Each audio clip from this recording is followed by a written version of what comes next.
मिठी देताना शेवटचं कधी कोणाला इतकं जवळ घेतलं होतं की शब्दांची गरजच उरली नाही? थांब, उत्तर देऊ नकोस. हा प्रश्न आठवायचा नसतो,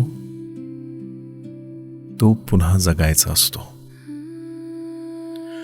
मिठी किती मोठी. काही मिठी फक्त स्पर्श असतात, हलके, औपचारिक, ज्यात मन दारातच उभं राहतं, आत येतच नाही. आणि काही मिठी त्या घडतात नकळत, आणि एकदा घडल्या की तुझ्या आतलं सगळं शांत करून जातात. श्वास मंद होतो, डोळे मिटतात, आणि अचानक सगळ्या न सांगितलेल्या गोष्टी समजल्या जातात. मिठी किती मोठी. वेळ सांगेल काही सेकंद, पण त्या काही सेकंदात पूर्ण आयुष्य दडलेलं असतं. थोडी अजून, थोडी अजून, हा विचार मनात येतो. पकड नकळत घट्ट होते. क्षणाला थांबवण्याचा प्रयत्न होतो, पण इथेच सगळं बदलतं. मिठी जास्त वेळ धरून ठेवली तर ती मिठी राहत नाही. ती सवय बनते, आणि सवय ओझं. मिठी किती मोठी हे ठरत नाही ती किती वेळ टिकली यावर, हे ठरतं ती कधी सुटली यावर.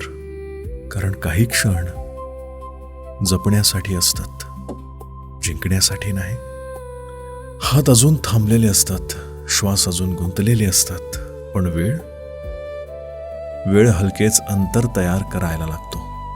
सोडायचं नसतं, पण सुटत जातं.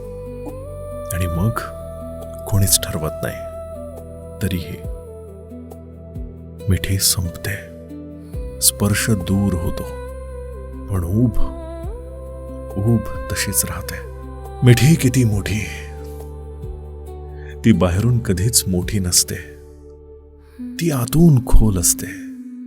आणि म्हणूनच सगळ्यात सुंदर मिठी ती नसते जी खूप वेळ टिकते, तर ती असते जी काही क्षणांसाठी तुला पूर्णपणे विरघळवते.